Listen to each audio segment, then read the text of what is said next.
Affordable affordable शब्द किसके लिए? जिस शहर में 80% लोग 10,000 से लेके 1 लाख तक सैलरी है, इनके लिए मतलब इसी शहर में 1 करोड़ से 2 करोड़ फ्लैट के रेट्स हैं प्राइवेट में, जगह कम है, तो 10 लाख से लेके 50 लाख 25 लाख कहाँ पे इसको फिक्स करेंगे अफोर्डेबल? जो आप कि कहाँ का मापदंड क्या अफोर्डेबल में? कौन तय करेगा? गवर्नमेंट तय करेगी? एक ग्लोबली एक्सेप्टेड नॉर्म है जो इनकम का एनुअल इनकम जो होता है कोई भी हाउस होल्ड का, उसका 4 टाइम्स एनुअल इनकम अगर स्पेंड करना पड़ा घर खरीदने पे तो उसको अफोर्डेबल बोला जाता है। गवर्नमेंट ऑफ इंडिया का भी एक टास्क फोर्स बैठा था, हाई लेवल टास्क फोर्स बैठा था 2008 में, उन्होंने भी सेम नॉर्म्स को प्रिस्क्राइब किया है। आपके प्रेजेंटेशन में स्लाइड 13 दिया है, उसके बाद जो नॉर्म्स दिए हैं वो गवर्नमेंट के नॉर्म्स है जो ग्लोबली भी सिमिलर नॉर्म्स फॉलो किए जाते हैं।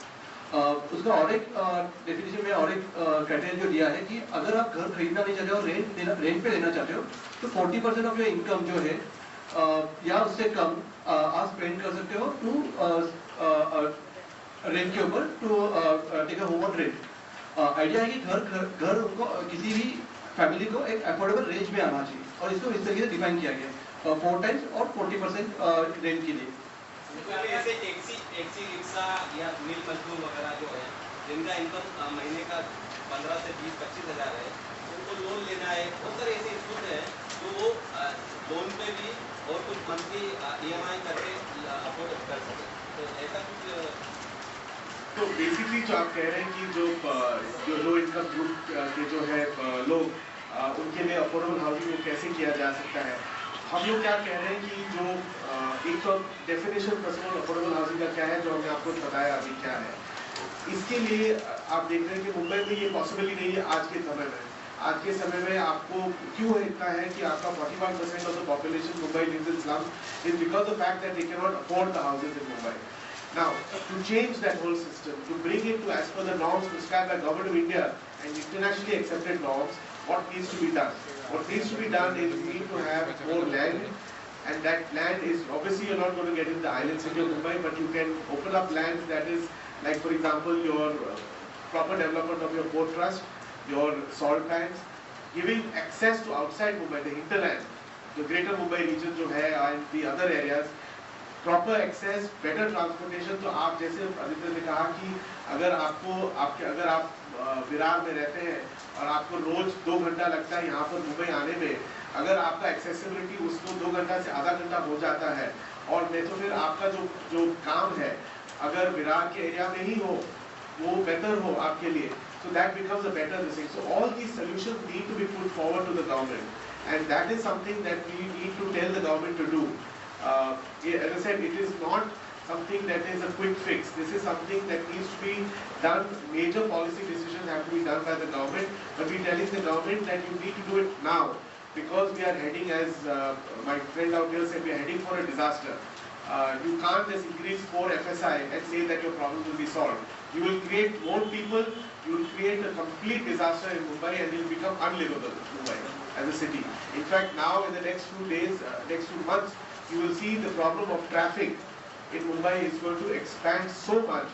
There is public transportation is hardly existent. In fact, for the need of the people. I mean, you have railways where a train which should normally take only 1,800 people is carrying 4,000 people per train. I mean, we are just getting used to being crushed in the trains, and our quality of life has become deteriorating every day. Yeah, Shirish Patel sir, I have read a newspaper about 2-3 days back. No development zone. FSI is being made for. No development zone where the FSI has been made, or it is proposed to be made for. That means that it will be further disaster. FSI score is not workable. But that has been endorsed, I suppose, where there was only 0.2 FSI. Yeah. Now they are making 20 times more. I think no one is applying their mind to what FSI4 means. It takes a little effort to understand this, but let's see.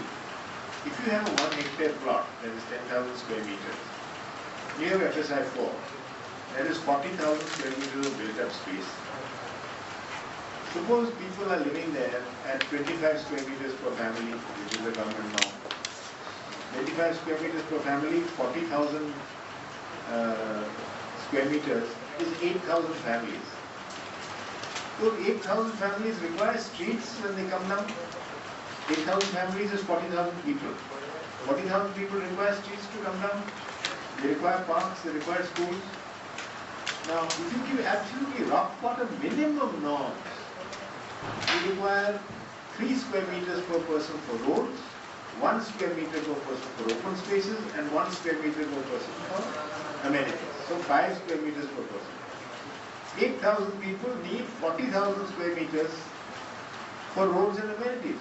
So for 1 hectare on which you build 4 FSI, you require 4 hectares of streets and parks and schools. Who's going to provide that? Page 40 of the booklet is. They are assuming that FSI is a number. Why 4? Why not 8? Let's make it even more affordable. 8. Okay, why not 12? Why not 15? It's become an abstraction. It has no connection with the reality of how people live. What happens to the island city where they have already stalls and all those stalls in our old buildings are already come to a lot of FSI. You also talk about the Spain model. We already have we have companies, we have a sale component. How can the third component really fit in that whole thing?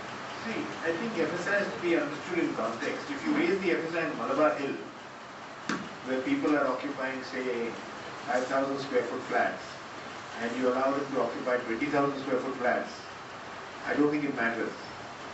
There will still be one family occupying more space.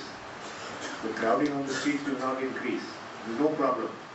But if you take the slums of Mumbai and increase the construction there and add families there, it can only cause more crowding on the streets and the open spaces. That's obvious.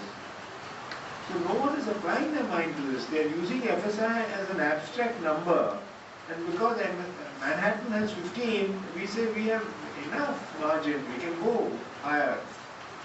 Without looking at the reality of how much space people occupy, what the amenities are. But the census says that the people from the South Mumbai, the population of South Mumbai is decreasing by its suburbs is increasing.